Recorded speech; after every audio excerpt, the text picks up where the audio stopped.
Hello friends, आपल्या सर्वांची आवडती मालिका तू ही रे माझा मितवा या मालिकेच्या आजच्या शुक्रवार 7 ऑगस्टच्या एपिसोडमध्ये एकानंतर एक धमाकेदार ट्विस्ट आले आहेत. मग नेमकं घडलंय तरी काय? तर फ्रेंड्स, आजच्या एपिसोडमध्ये तेच घडलं ज्याची आपल्याला अपेक्षा होती. वल्लरीला वाचवण्यासाठी अशा अशा गोष्टी घडल्या ज्यावर विश्वाससुद्धा बसणार नाही.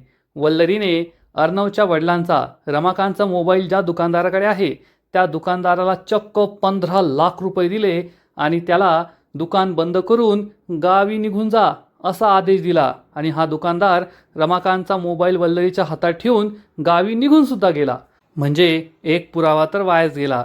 मग जी एकमेव आय विटनेस होती, साक्षीदार होती, त्या मंजुळाच्या बाबांनी सुद्धा अर्णवला ठणकावून सांगितलंय, माझी एकुलती एक मुलगी आहे, मला पोलीस आणि गुंडांच्या लफड्यात पडायचं नाही, त्यामुळे तिला काही विचारायचं नाही, ती तुम्हाला मदतसुद्धा करणार नाही. अर्णव यासाठी तयार झाला. म्हणजे आता रमाकांत कधी मेला, कुणी मारला हे सत्य कधीच समोर येणार नाही आणि वल्लरी गुन्ह्या गोविंदाने संसार करत राहील, मजा करत राहील. मग हे सगळं नेमकं घडलं तरी कसं हे जाणून घेण्यासाठी हा व्हिडिओ शेवटपर्यंत नक्की पहा.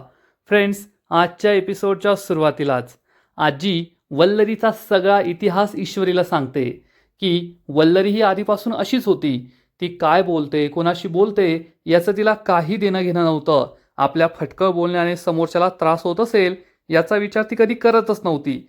आणि यासाठी तिचं लहानपण, तिचे संस्कार कारणीभूत होते. कारण तिच्या घरची परिस्थिती अतिशय बेताची होती. आणि मग जेव्हा ती अविनाशशी लग्न करून आमच्या घरात आली तेव्हा तिला असं वाटलं की अविनाश तर जास्त पैसे कमवत नाही, हे तिचं सासर तर गरीब आहे, पण त्याच वेळेस सात्विका मात्र खूप श्रीमंत होती. रमाकांतरावांचा बिझनेस एकदम जोमात सुरू होता आणि ती मग सात्विकाशी बराबरी करायला लागली. घरामध्ये वाद घालायची, अविनाशच्या मागे लागायची, त्याला बोलायची, त्याला कमीपणा दाखवायची, येऊन जाऊन सात्विकाशी भांडण करायची, असंच तिचं नेहमी चालू असायचं. तर ईश्वरी विचारते, पण आजी, नणंद भावजाईमध्ये तर भांडणं नेहमी सुरूच असतात, त्यात काय एवढं? आजी म्हणते, अगं तेवढंच असतं तर काय नाही, परंतु वल्लरी ही चक्क चोऱ्या करायची. म्हणजे सात्विकाला न विचारता तिच्या साड्या घेणं, तिच्या दागिने घेणं असं करायची. याचा सात्विकाला त्रास व्हायचा. पण शेवटी आपली भाऊजाई आहे आणि तिला काही बोललं तर आपल्या भावाला, आपल्या आईला त्रास होईल म्हणून सात्विका गप्प बसायची. परंतु तिचं हे वागणं दिवसेंदिवस वाढतच चाललं होतं आणि त्याचा आम्हाला सगळ्यांनाच त्रास होत होता. ईश्वरी विचारते, पण आजी, कधी त्यांच्यामध्ये असं एखादं खूप मोठं भांडण वगैरे झालं, असं झालंय का? आजी सांगते, मोठं भांडण म्हणजे एकदा वल्लरीचा खूप मोठा अपमान झाला होता. ईश्वरी विचारते, कधी?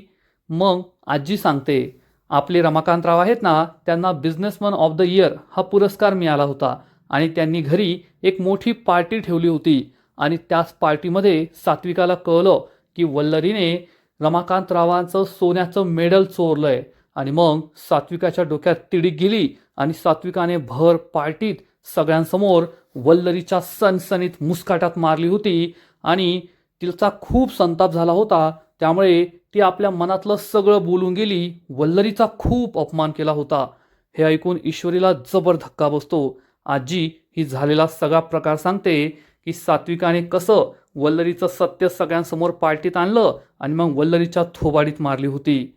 आजी सांगते, त्या गोष्टीचा वल्लरीला खूप त्रास झाला होता. सात्विकाने सुद्धा इतक्या दिवस जो संयम ठेवला होता तो संयम संपला होता. सात्विकाला सुद्धा ते सहन झालं नव्हतं आणि त्यामुळेच या सगळ्या गोष्टी घडल्या होत्या. आणि मग सात्विका आणि वल्लरीमध्ये खूप मोठं भांडण झालं. या दोघी एकमेकींचं तोंड सुद्धा पाहत नव्हत्या. ईश्वरीला समजतं की तिचा जो वल्लरीवर संशय होता तो खरा होता. वल्लरीचा या सगळ्या प्रकरणात नक्कीच काहीतरी हात आहे. आणि इकडे वल्लरी येड्या मामाला आणखीन येड्यात काढायला येते. मामा काहीतरी विचार करत बसलेला असतो. वल्लरी मस्तपैकी गरमागरम चहा आणि बिस्किटं घेऊन येते आणि म्हणते, अहो, मी तुमच्यासाठी चहा आणि बिस्किटं आणली आहे. हे ऐकून मामाला सुद्धा आश्चर्य वाटतं. मामा म्हणतो, अरे वा, सूर्य कुठून उगवलाय? तू माझ्यासाठी चहा आणि त्यावर बोनस बिस्किटं सुद्धा आणलीत का? वल्लरी म्हणते, एवढं काय त्यात, मी माझ्यासाठी चहा बनवत होते, असं वाटलं तुमच्यासाठी सुद्धा बनवते म्हणून आणली आहे. मामा कसा बसा घाबरत घाबरत चहा पितो. वल्लरी विचारते, कसा झालाय? मामा म्हणतो, बरा झालाय, अपेक्षेपेक्षा तर बराच झालाय. वल्लरी चिडून म्हणते, बायकोचं तर तुम्हाला कधीच कौतुक करायला नको. बायकोने इतक्या प्रेमाने चहा आणलाय तर थोडं कौतुक करायचं. मामा म्हणतो, छान झालाय, छान झालाय, खूप छान झालाय. असाच नेहमी करून आणत जा. मग वल्लरी ज्या कामासाठी मामाला लाडी गोडी लावतीये त्या कामाबद्दल विचारते. अहो, काय झालं त्याचं? मामा विचारतो, कशाचं? वल्लरी म्हणते, अहो त्याचंच. तुम्ही मला म्हटलात ना की रमाकांत रावांचा मोबाईल अर्णवला सापडला आहे. मग अर्णव तो रिकवर करायला गेला, त्याचं काय झालं? मामा विचारतो, वल्लरी तू ठीक तर आहेस ना? आज चक्क तू चौकशी करतीयेस, ते सुद्धा रमाकांत रावांबद्दल आणि अर्णवबद्दल. मामी म्हणते, अहो मला माहिती आहे अर्णव किती टेन्शनमध्ये आहे. मग कळलं का कोण आहे मारेकरी? तर मामा सांगतो, अगं बाई एवढ्या लवकर नाही कळत. अर्णवने तो एका मॉलमध्ये दुकानात दिलाय तो मोबाईल रिपेअर करायला. मग रिपेअर होईल, डेटा रिट्रीव्ह होईल, मग कळेल की कोण खरा मारेकरी आहे. वल्लरी म्हणते, असं का? मग तुम्ही एक काम करा, अर्णवला फोन करून विचारा काही कळलं की नाही. नाहीतर तो एकटाच सगळं टेन्शन घेईल. आपण त्याला काही मदत करू शकतो का ते विचारा. मामा वल्लरीकडे आश्चर्याने पाहतो आणि विचारतो, तू वल्लरीस ना? अगं तुला एवढी काळजी वाटतीये आणि तू स्वतःहून मला सांगतेय की अर्णवला कॉल करा, त्याला मदत करा. नाहीतर नेहमी म्हणतेस की तुम्हाला फक्त त्या अर्णव आणि ईश्वरीचीच काळजी, त्यांचंच कौतुक, स्वतःच्या बायको पोराची तर काळजीच नाही. मामी म्हणते, अहो आता जुनं कशाला उगाळताय? तुम्हाला म्हटलं ना, मी सांगते, करा कॉल, लवकर कॉल करा. मामा म्हणतो, ठीक आहे, आता तू सांगते ना म्हणून कॉल करतोय, नंतर काय बोलायचं नाही. मामा कॉल करतो आणि वल्लरी वाट पाहते आता पुढे काय होईल. आणि इकडे आजीने ईश्वरीला सगळं सत्य सांगितलेलं असतं आणि ती ईश्वरीला म्हणते, ईश्वरी माझा तुझ्यावर विश्वास आहे म्हणून तुला मी हे सगळं सांगितलं, पण बाहेर कोणाला सांगू नकोस बरं का? ईश्वरी म्हणते, आजी काळजी करू नका, मी कोणाला सांगणार नाही. आजी म्हणते, कसं आहे ना ईश्वरी, प्रत्येक माणूस हा वेगळा असतो, प्रत्येक माणसाचा स्वभाव वेगळा असतो. वल्लरी तेव्हा सात्विकाशी अशी वागली, पण सात्विकाच्या मृत्यूनंतर वल्लरीने चिंटू आणि अंजलीची खूप काळजी घेतली. आपल्या पोटच्या लेकाप्रमाणे त्याची काळजी घेतली. चिंटूवर तर वल्लरीचा खूप जीव आहे. पुढे चिंटू आणि अंजलीला शिक्षण घ्यायचं होतं तर स्वतःचे दागिने तिने विकले होते. एवढं मोठं मन दाखवलं. आणि त्यानंतर ती खरंच बदलली. ती आताही फटकळपणे वागते, बोलते, परंतु प्रत्येक माणसाचा स्वभाव वेगवेगळा असतो असा विचार करून त्यांना स्वीकारलं ना तरच आपण संसार करू शकतो, एका घरात राहू शकतो, नाहीतर सगळं अवघडच होतं. ईश्वरी म्हणते, हो आजी, मला कळतंय, तुम्ही काळजी करू नका, मी कोणाला काहीही सांगणार नाहीये. तुम्ही चहा प्या, मी स्वयंपाकाची तयारी करते, बोलवते तुम्हाला.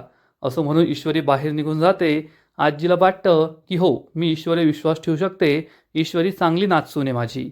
आणि इकडे मामाचं फोनवर बोलून होतं. वल्लरी विचारते, काय झालं? मामा तिला सांगतो, अगं अर्णवने ना तो कोणता जी मॉल आहे तेथे मोबाईल रिपेअरला दिलाय आणि संध्याकाळपर्यंत त्याला मोबाईल भेटणार आहे. एकदा का डेटा रिट्रीव्ह झाला मग खरा खुनी कोण हे लवकरच कळेल. वल्लरी म्हणते, देवा. मामा विचारतो, काय? वल्लरी लगेच हात जोडून म्हणते, देवा लवकरात लवकर मारेकरी मिळू दे रे. मामा म्हणतो, ओके ओके. आणि मग वल्लरी विचार करते की लवकरात लवकर त्या मॉलमध्ये जायचं आणि तो मोबाईल ताब्यात घ्यायचा. आणि मग थोड्याच वेळात वल्लरी या मॉलमध्ये पोहोचते. तेथे तेवढा एकच माणूस असतो ज्याला अर्णवने मोबाईल रिपेअर करायला दिलाय. बाकीची सगळी माणसं गायब असतात. आणि वल्लरी त्याला आपला मोबाईल देते आणि म्हणते, हा मोबाईल रिपेअर करायचा आहे. हा माणूस मोबाईल हातात घेतो आणि विचारतो, काय झालं या मोबाईलला? वल्लरी सांगते, हा मोबाईल चालूच होत नाहीये, पहा ना रिपेअर होतोय का? हा माणूस म्हणतो, मोबाईलला हात लावण्याचे 1500 रुपये लागतील. दुबईमध्ये मोबाईल रिपेअर करतो काय काय काय माहीत. आणि वल्लरी म्हणते, हो चालेल ना, 1500 लागतील, काही प्रॉब्लेम नाही. आणि हा पहा, हा एक मुलगा आहे, याने तुमच्याकडे एक मोबाईल रिपेअर करायला दिला होता. हा मुलगा आला होता का इथे? आणि वल्लरी अर्णवचा फोटो त्याला दाखवते. आणि हा रिपेअर करणारा म्हणतो, हो हो आला होता ना, याने एक मोबाईल रिपेअर करायला दिलाय. वल्लरी सांगते, मग त्याने मला पाठवलंय. हा मुलगा आहे ना खूप मोठा बिझनेसमन आहे, त्याच्याकडे वेळ नाही आहे, तुम्ही हा मोबाईल माझ्याकडे द्या. तो मोबाईल रिपेअर झालाय का? हा माणूस सांगतो, ओ मॅडम, मोबाईल रिपेअरिंगचं दुकान आहे ना, मग मोबाईल रिपेअर झालाच असेल. वल्लरी म्हणते, मग मला द्या, त्याने मला पाठवलंय. हा माणूस म्हणतो, नाही देणार. ज्याचा मोबाईल आम्ही त्याच्याच हातात देतो, दुसऱ्या कोणत्याही व्यक्तीच्या हातात देत नाही. वल्लरी म्हणते, आत्ताच सांगितलं ना, हा मुलगा खूप मोठा बिझनेसमन आहे, त्याच्याकडे वेळ नाही आहे, म्हणून त्याने मला पाठवलंय, मोबाईल माझ्या हातात द्या. हा माणूस म्हणतो, ठीक आहे, तुम्ही ना त्यांना कॉल करा किंवा व्हिडिओ कॉल करा, त्यांनी मला सांगितलं तर मी देईल तुम्हाला मोबाईल लगेच. तर वल्लरी खूप चिडते आणि म्हणते, ए शाण्या, जास्त शहाणपणा करू नको, मोबाईल दे म्हटलं की द्यायचं. हा दुकानदार आणखीनच चिडतो आणि म्हणतो, ए बाई, धमकी कोणाला देते, चल निघ इथून, मी सुद्धा काय घाबरत नाही तुला, चल निघ. वल्लरीला समजतं हा शेरात सव्वा शेर आहे. वल्लरी लगेच त्याच्याजवळ येऊन म्हणते, सॉरी दादा, सॉरी, चुकलं, मी रागाच्या भरात बोलून गेले. हा दुकानदार शांत होतो. वल्लरी म्हणते, धमकी देऊन नाही दिला, पैसे घेऊन तर देशील, सांग किती पैसे पाहिजे, 1 लाख, 5 लाख, 15 लाख. हे ऐकून या दुकानदाराला जबर धक्काच बसतो. तो विचारतो, 15 लाख? वल्लरी म्हणते, हो, 15 लाख, लगेच देते 15 लाख, पण एकच अट आहे, तो मोबाईल मला द्यायचा, हे दुकान बंद करायचं आणि कायमचं गावाला निघून जायचं, परत अर्णवला सापडायचं सुद्धा नाही. हा माणूस म्हणतो, 15 लाखात गावाला काय, दुसऱ्या देशात जाईल मी, तुम्ही नका टेन्शन घेऊ. वल्लरी म्हणते, चल मोबाईल काढ. तर हा माणूस म्हणतो, आधी पैसे द्या. वल्लरी म्हणते, चांगलाच हुशार दिसतोय.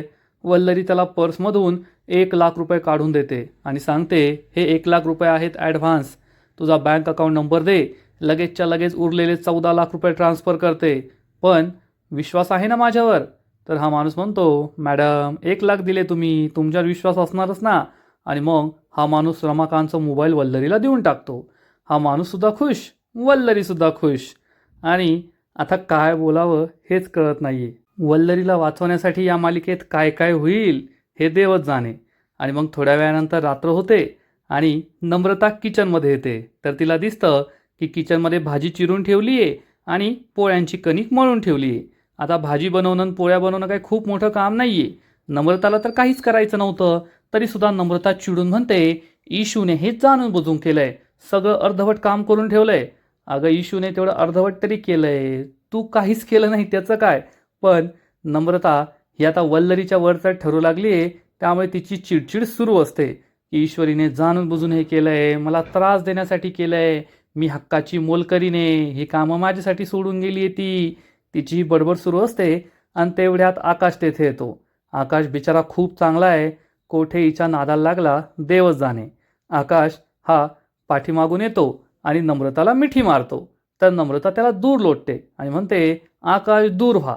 पण बिचारा आकाश पुन्हा एकदा नम्रताला मिठी मारतो. नम्रता त्याला जोरात दूर लोटते आणि म्हणते, सांगितलेलं कळत नाही का, व्हा दूर. आता माझा बिलकुल मूड नाही आहे आकाश, कारण जेव्हापासून मी या घरात आली आहे ना, तेव्हापासून मी फक्त मोलकरीण झाली आहे या घरातली. आणि तुम्ही तर मस्त ऑफिसमध्ये जाता, येथे या किचनमध्ये काम करणं, घरातली कामं करणं हे सगळं मलाच करावं लागतं. माझी मोलकरीण करून टाकली या घरवाल्यांनी. आकाश म्हणतो, बस ना नम्रता, कशाला हे सगळं बोलतीयेस. नम्रता म्हणते, मला नका बस करायला सांगू, तुमच्या लाडक्या वहिनीला सांगा, तुमची इशू आहे ना, येथे सगळं अर्धवट सोडून गेली आहे आणि आता हे सगळं मला करावं लागणार आहे. तेवढ्यात ईश्वरी तेथे येते आणि विचारते, काय झालं नमुताई, भाऊजी.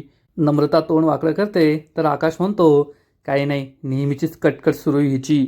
तर नम्रता चिडून म्हणते, इशू हे सगळं तुझ्यामुळे होतं आहे.